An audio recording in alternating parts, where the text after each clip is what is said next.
Listen up. The Democratic Party is crumbling, and it's not because of Republicans. It's because Black America finally said no more and walked away. And honey, the silence is deafening. You know what's fascinating about power? Most people don't recognize they have it until they stop using it. And that's exactly what happened in 2024 when Black voters collectively decided to take a seat and watch the Democratic Party implode from the sidelines. For decades, and I mean decades, Black Americans have been the backbone, the foundation, the literal lifeline of the Democratic Party. We showed up in numbers that would make any political strategist weep with joy. We knocked on doors, we phone banked, we organized our communities, we dragged our cousins, our grandmamas, our coworkers to the polls. We were the reliable vote they could count on. Election after election, cycle after cycle. But reliability without reciprocity is just exploitation with a smile. See, here's what the Democratic establishment never understood about Black voters. We're not stupid. We're strategic. We've been watching, calculating, keeping receipts while they kept making promises they had no intention of keeping. And after years of being taken for granted, dismissed, and patronized, we made a collective decision that shook the entire political landscape. We walked away, not to the Republicans. Let's be clear about that. We didn't run into the arms of another party that historically couldn't care less about our interests. No, we did something far more powerful. We withdrew our energy, our enthusiasm, our automatic support. We said, prove your worth without us. And the results, catastrophic for the Democrats. Let me paint you a picture of what happened post-2024. The Democratic Party, stripped of its most loyal voting bloc, found itself in complete disarray. No coherent messaging, no grassroots energy, no authentic advocacy. It's like watching a machine try to function after you've removed its engine. Their campaigns became hollow echoes in empty rooms. Their rallies looked like sad corporate meetings. Their social media engagement plummeted because Black Twitter wasn't amplifying their messages anymore. The cultural cachet they borrowed from our communities for decades, gone. But here's where it gets psychologically fascinating. The Democratic Party's entire identity was built on being the party of inclusion, of diversity, of progress. When Black voters stepped back, they didn't just lose votes, they lost their moral authority, they lost their claim to being the good guys. They were exposed as what they always were, a political machine that used Black loyalty as a shield while delivering crumbs in return. Think about the business implications here. In any successful enterprise, you identify your most valuable customers and you treat them accordingly. You give them premium service, exclusive benefits, and genuine respect. The Democratic Party did the opposite. They treated their most valuable demographic like they were lucky to be included at all. That's not just bad politics, that's terrible business strategy. Now,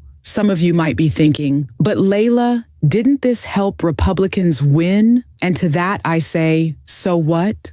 Black Americans are not responsible for saving a party that refused to save itself. We're not required to be political martyrs for people who wouldn't cross the street to help us. The beautiful thing about walking away is that it revealed something the Democratic Party never wanted to admit. They absolutely cannot function without Black voters. Not just our votes, but our energy, our creativity, our cultural influence, our ability to mobilize communities. We were never just voters. We were the soul of their operation, and now they're operating soullessly. Let's talk numbers for a moment because data doesn't lie. Black voters typically represent 12 to 13% of the electorate, but in key swing states, we're often the margin of victory. Detroit, Milwaukee, Philadelphia, Atlanta. These aren't just cities, they're political powerhouses driven by Black organizing and Black turnout. When we rest, those cities rest. When those cities rest, entire states flip. But beyond the electoral math, there's something deeper happening here. Black Americans are recognizing and wielding our soft power in ways that make political operatives wake up in cold sweats. Our cultural influence shapes national conversations. Our social media presence can make or break narratives. Our artistic expression sets the tone for entire generations. When we withdraw that influence from Democratic messaging, their campaigns become beige, boring, and irrelevant. Remember when Democratic politicians used to try so hard to seem cool? They'd show up on Black radio stations, quote hip-hop lyrics in their speeches, do awkward dances at campaign events. That was them desperately trying to capture an authenticity they could never manufacture. Now they're back to their natural state, wooden, disconnected, and painfully out of touch. The psychological impact on Democratic leadership has been profound. These are people who built their careers on the assumption that Black loyalty was guaranteed. They never had to really compete for our votes, never had to truly deliver on promises, never had to treat us as equals rather than dependents. Now they're panicking because they're realizing what every successful business owner knows: you can't take your best customers for granted indefinitely. Eventually, they'll find better options, or in our case, choose to invest their energy elsewhere. And that's exactly what's happening. Instead of automatically supporting Democratic candidates, Black communities are asking harder questions, making more demands, and withholding support until they see concrete results. We're acting like the sophisticated political consumers we've always been, but were never treated as. The Democratic Party's response has been predictably tone deaf. Instead of genuine self-reflection, they've doubled down on guilt trips and fear tactics. But the Republicans are worse.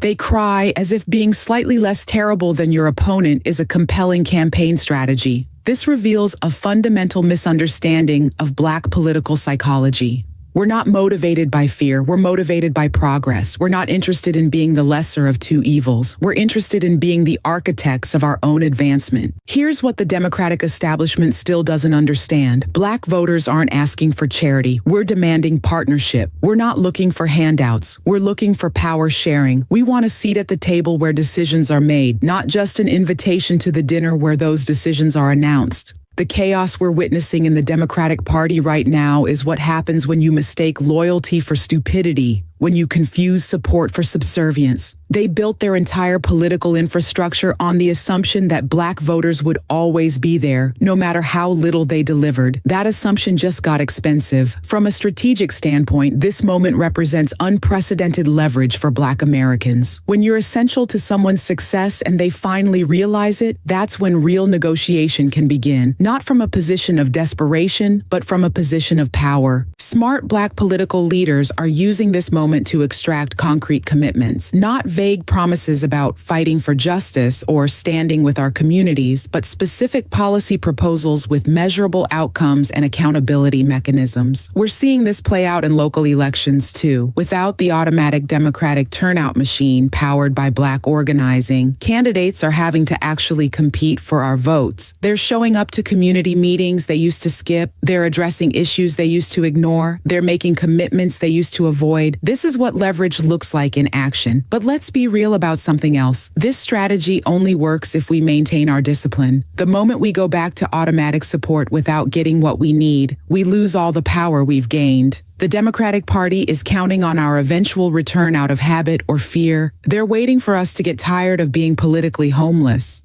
That's why this moment requires sustained strategic thinking. We can't just be reactive. We need to be proactive. We need to use this leverage to build long-term power, not just win short-term concessions. Think about it from a business perspective. When a major client threatens to leave, smart companies don't just offer a discount. They restructure the relationship to ensure that client's long-term satisfaction. The Democratic Party needs to restructure their relationship with Black voters, not just offer election year promises. The psychological insight here is crucial. Respect isn't given, it's earned. And it's not earned through pandering or performative gestures.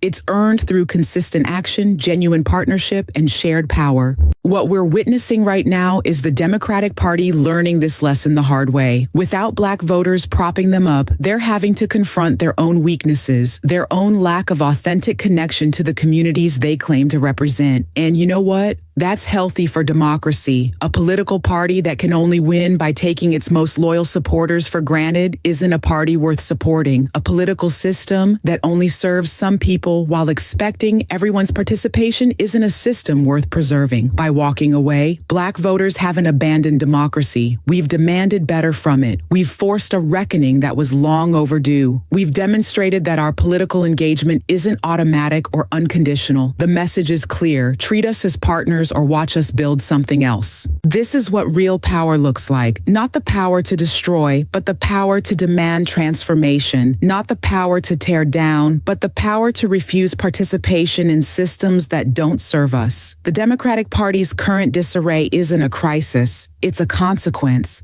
A consequence of years of taking Black voters for granted, of treating us like we had nowhere else to go, of offering us the bare minimum while expecting maximum loyalty. Now they're learning that we always had somewhere else to go. We could go home. We could invest our political energy in our own communities, our own organizations, our own power building efforts. And the beautiful thing about this moment is that it's teaching Black America something we've always known, but haven't always acted on. We are the prize. Our votes, our energy, our creativity, our organizing power. These aren't things we give away freely. They're assets we leverage strategically. The Democratic Party built their brand on our backs and then acted surprised when we asked for equity in the company. Well, surprise, we're not just employees anymore. We're not just customers. We're stakeholders demanding our fair share of the returns. This is the power of walking away, not as an end in itself, but as a beginning. The beginning of a new relationship with political power, where we're not just participants, but partners. Where we're not just voters, but decision makers.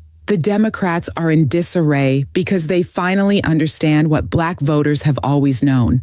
We were never the junior partners in this relationship. We were the foundation. And foundations don't beg for respect. They demand it. So to every Black person listening to this, remember your power. Remember that your political engagement is a choice, not an obligation. Remember that parties earn your vote. They don't inherit it. And to the Democratic Party, the door is open, but the terms have changed. We're no longer accepting crumbs from the table we helped build. It's partnership or nothing. The choice is yours. But the power, that's been ours all along. We just finally decided to use it.